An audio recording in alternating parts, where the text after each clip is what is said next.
Toujours dans le souci de vous informer, votre humble serviteur, Dan Mosengo, autrement dit les cardinals et la presse, et à la présentation de cette très belle émission, on reçoit pour vous aujourd'hui Christianisme Solo, l'un de poulet de Maestro Fabregas, l'homme de l'attitude Moupé. Ensemble avec lui, nous allons parler de l'actualité musicale, nous allons décortiquer l'actualité musicale de la République démocratique du Congo. On va aussi parler de l'attitude Moupé Fabregas, bien sûr, de tout son orchestre en Villa Nova. Nous allons aussi bel et bien parler, il y a concert, il y a Lyon, au 2021. Qu'est-ce qui va se passer par rapport à cette concert? Toutes les actualités de la République démocratique du Congo sera vraiment balayées dans cette émission. Salut à vous tous, merci aussi à vous d'avoir renouvelé votre confiance dans notre chaîne Congo Source Télévision. Avant de commencer l'émission, je tiens à remercier beaucoup mon équipe technique. Je le dis souvent dans cette émission, on ne change pas l'équipe qui gagne.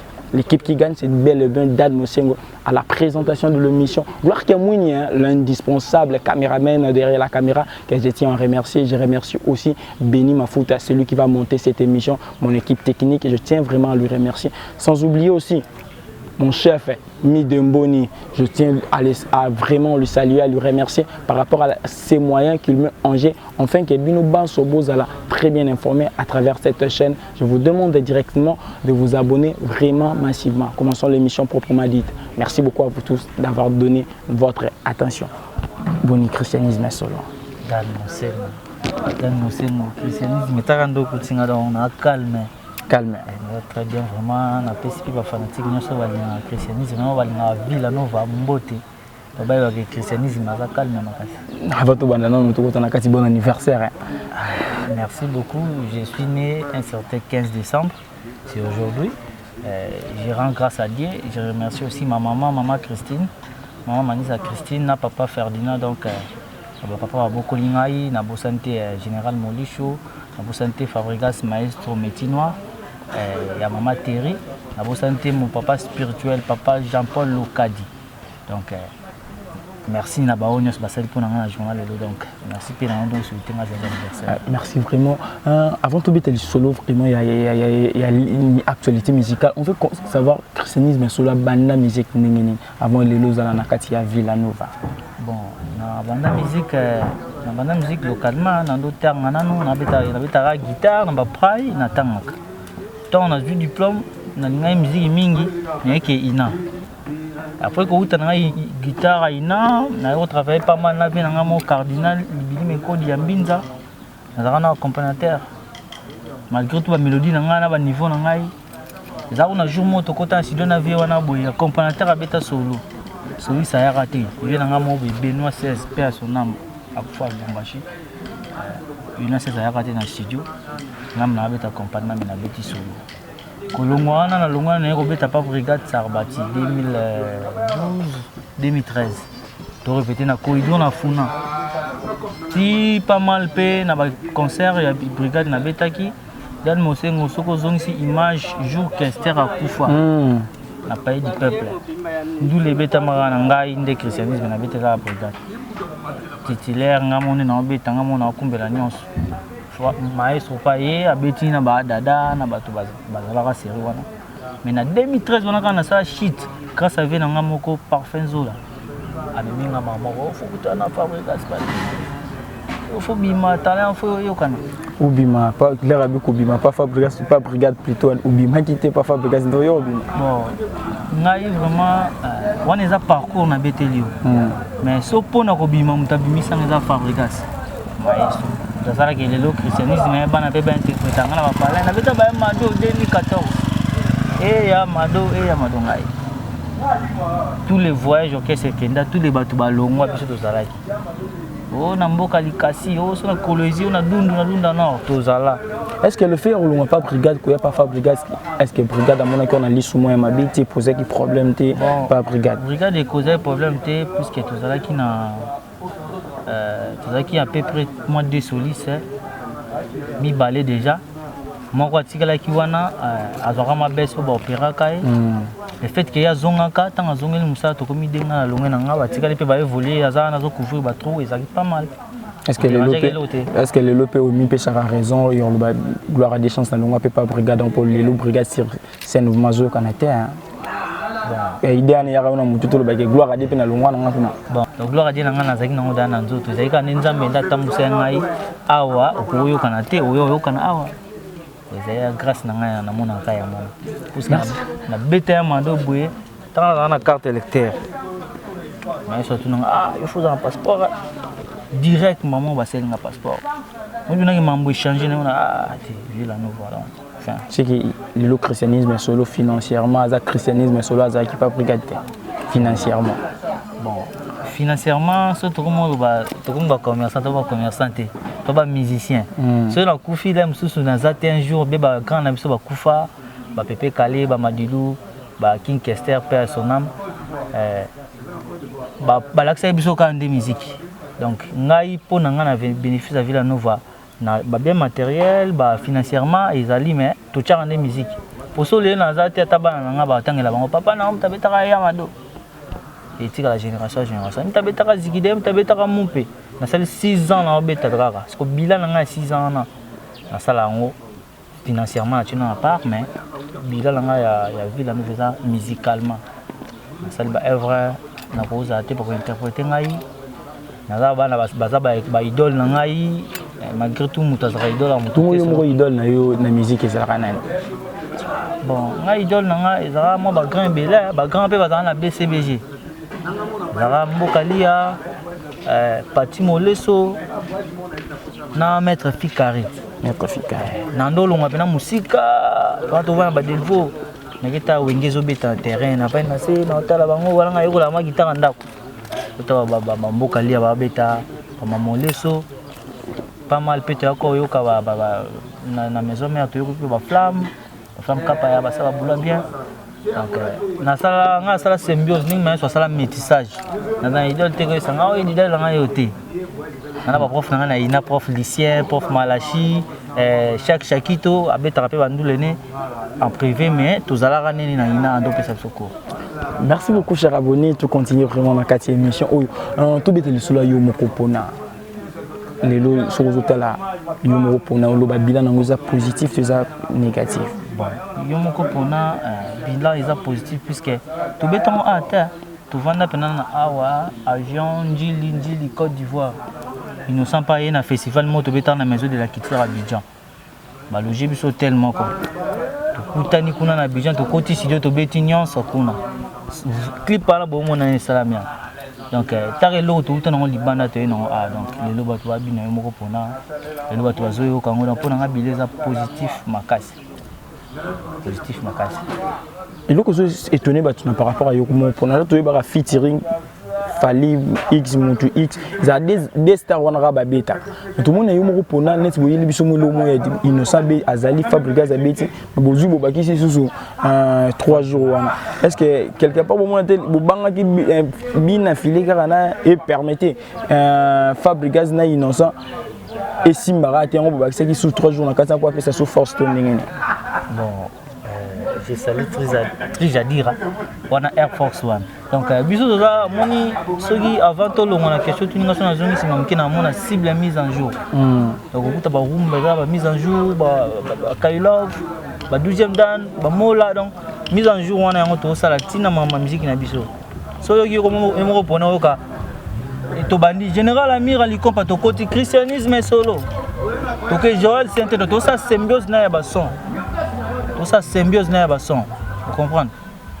donc symbiose ba son wana auto sala wana ya on peut moni métissage wana na mise en jour tout ça donc featuring ko zappé 4 personnes ouais ça mise en jour ya maestro il fallait pas bocher là bocher featuring il fallait bocher un combat 3 jours pourquoi vous éliminer combat 3 jours bocher ka combat pourtant il passe ça makasi na kata généré quoi 3 jours za logo so ça c'est que ngena benga ngena benga 3 jours za logo soka bois qui voit ni mtayu que tu wana 3 jours donc tout ça sur la situation à voir toujours te po oyoki na mumpe oyoki na motema moto que j'ai olingi oyo j'ai donc akoma na logo autant oyoka voix na e ya te ke ba ki voix na ba e ba te ke za yo fo ba lo ba su komo na ote 3 jours instrument na eza voix na e yo kwa nga christian de son na beta ya na bato ba yoka ka so yoka ba sa ku ba lo ba nga na beta ba générique lokola ba générique ba pa na biso na beta ba mboka na beta na buto beta générique na cible au titre na cible na beta ba générique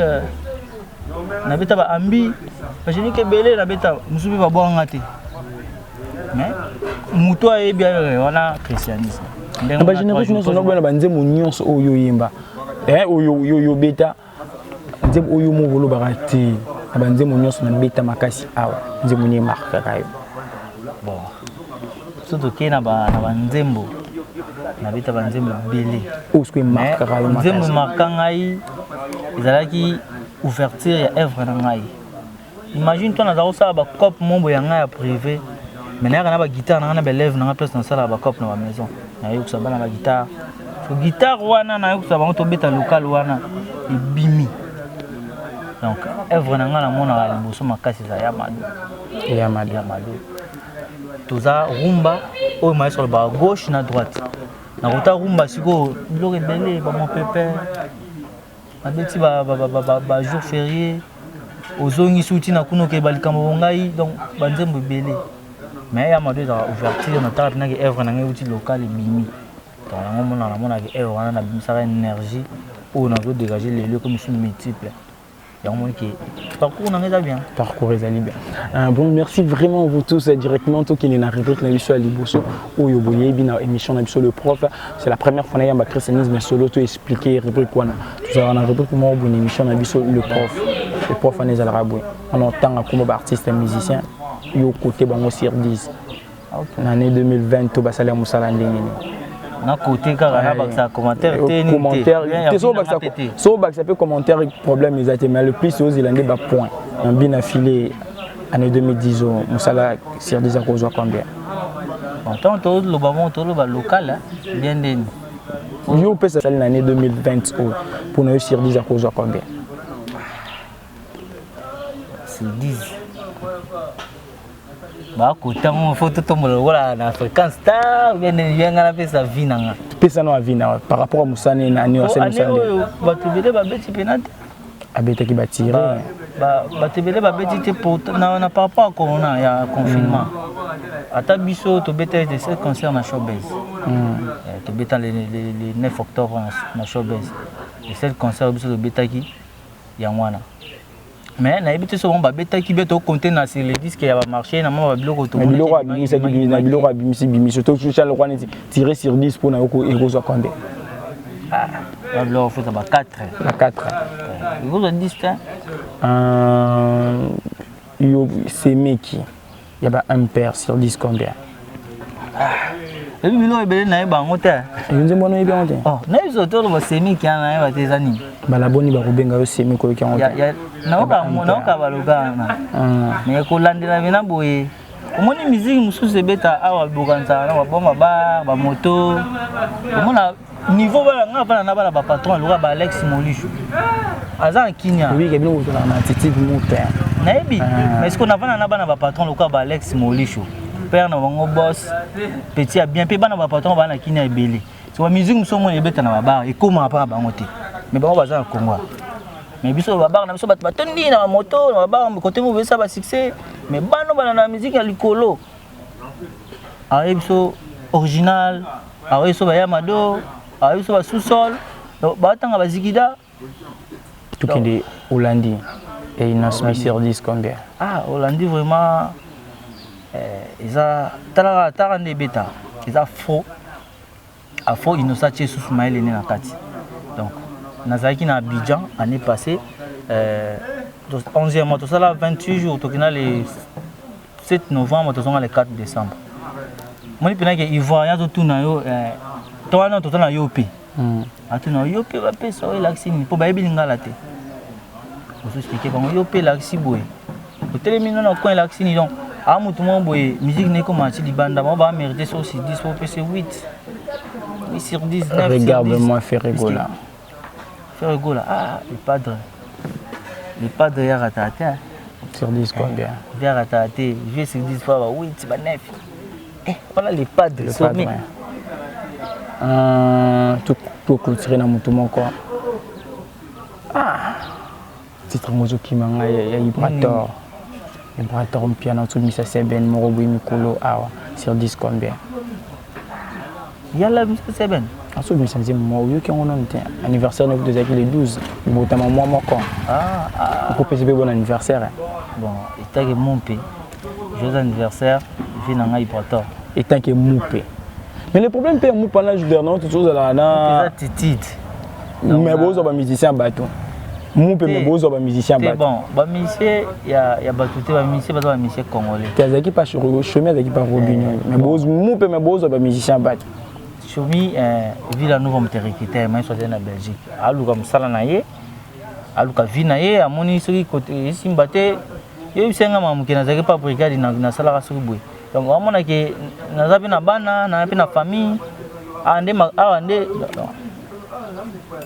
c'est ma sala choix na ye ni mission ko na mbote j'espère Robinho mundi baloba boy soki attitude de mon père Fabregas azosala asala ngo vraiment ya solo ezala ya mon côté na TV mais na sima nga sala ka makambo ya mabe net ko zo ba musicien bato par rapport à malobana ko lobani na mambo Robinho alobi bon par rapport à malobana ko loba lem soza papa mwana ndako na ye abungi aroyo ka mutema pasi ya mwana nga ko zonga mais il va se que ça lem su mwana ko zonga te comme sous double passe spécial sous mais maestro a juste chomi te kende bolo ba toke zo chomi te chomi a luka vina ye a luka villa nova ne mona bato a luka villa nova tout monde en ba chauffeur tout monde en ba employé ba domaine ebele ba informatique ata ba bertel ba réseau tout ça na Congo ba orange au monde ki mutaza libre pas rocha CV ne côté musakil comme ça villa nova zo kese ya Congo siko éviter pour nga na moni mabete na moni chomi ako comme ça là c'est le lobé ba rose après 3 jours pa kene pe pas Robinho bon mon pe mabete bon ezali kama compétition tout ça fond business mais to beta compétition monter 3 jours yo mimi kuna vraiment compétition ils en assez ako katé ils en assez à compétition on to fond business to termine la forme but no championnat beta mo na o liga o nini o champions league o nini au Bundesliga donc au na Congo ali na foot au kiti kuna ba championnat ba Kilimani oye ba championnat museza ba IPFkin Robinho boa championnat l'école qui a Robinho Bouba déjà maestro Fabrice. Voilà, nous continuons dans cette émission petit à petit nous arrivons vers la fin de cette émission lelo ba projet na yo ya vie zalarani lelo moi ki nga projet na ngeza larabu na komisa musala na ngabu ba projet zalarani ba projet na ngezali na surtout de la part musicale na ça ba école ya musique sans oublier je salue mon assemblée de l'Éternel na Kasavu ba veni diba na pesa cours à musique dans l'église déjà une église mais ozo ça sur musique à muki wana eza musique ya lwa musala na zo lwa maçon menuisier chauffeur député banga te mo konso église ba osambela beaucoup une église eza musala na ngada lwa soldat mais baba bino bosi mbaki si qu'on église ozo banga te moi je me suis coué te lo te monde ezana mamna loba janinga ndo ebia mo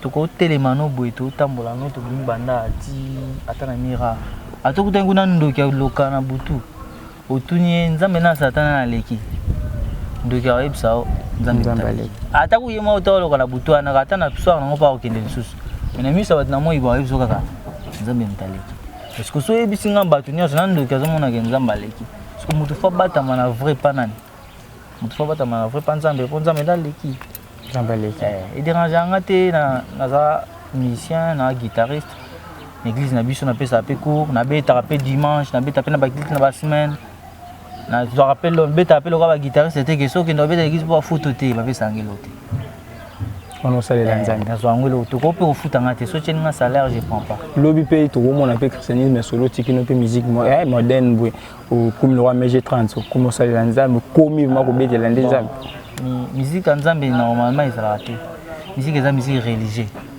to confondre na musique nzambe eza adoration o ba vrai chrétien o baza sur terre o ba adora nzambe na motema moko ba vrai croyant bango nde ba pesa nzambe musique ebelo mona eza na musique ya mokili eza musique chrétien na musique o na musique ya likolo au adorateur, ange, mais na vrai chrétien, vrai croyant, au parfait sur terre tout le continent. On dit que ça nzambe musique nzambe. Mais le reste c'est musique chrétienne, musique profane. Merci petit à petit, nous arrivons vers la fin de cette émission. Beaucoup de en 2021. Est-ce que d'abord, il y a une question, il y a eu où senti est-ce que concert on a vraiment causé? Bon, et ça va rêve d'artiste nyoso. To linga to betaper na Congo, to betaper Libanda. Là on va c'était que ndaka Angola, boke beta na Angola te, Angola comme bitula. Donc comment maintenant faut betaper Libanda, bo beta na ba festival Sahara net na ba Abidjan, année passée to zaiki wana. Faut beta na bandende na ba Muila, ça va ville à Gabon. Je salue na Gabon Danika Bazoge, na grâce bien dit. Faut beta ba Kolwezi, ba place Momboé, ba stade Idriss na Tchad. Parce que les autres na to beta pe na Lyon. Ça la fierté na ngai. Qui matin.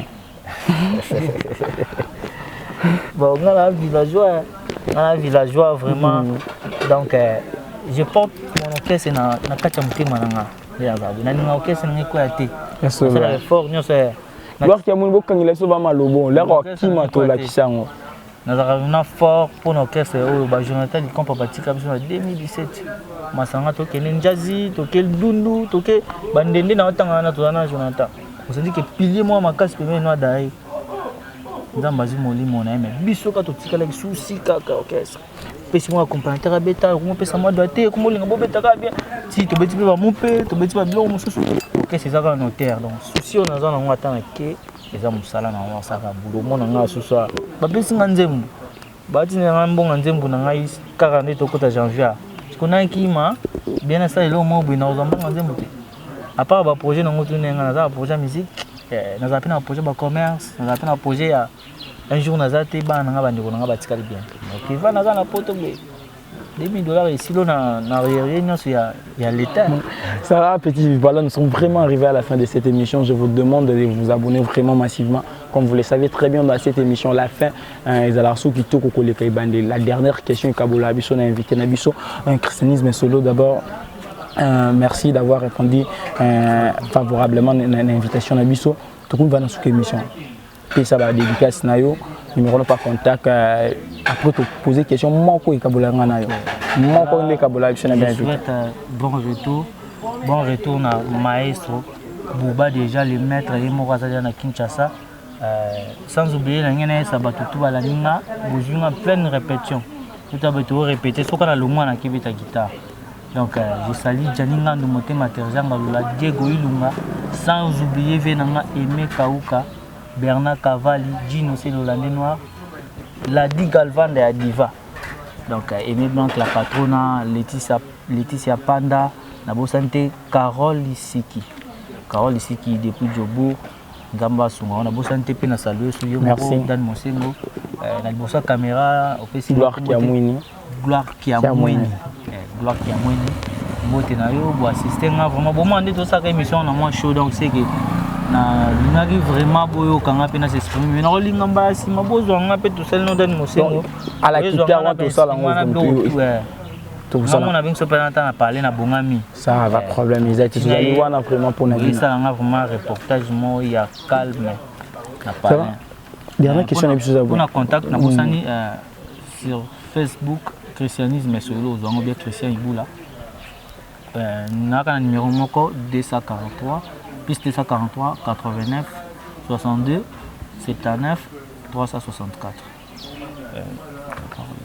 tous ces émissions on a question on a balabala fali na feri umuntu oloba fali aleki feri aleki oyo katela biso mo débat mokia fali na feri na aleki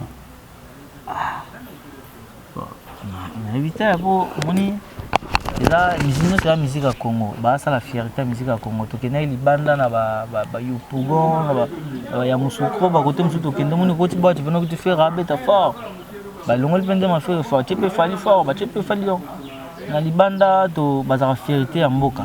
Merci. Awa biso to ko marana na leki na leki ngana mona bango tout ba sala musala bien.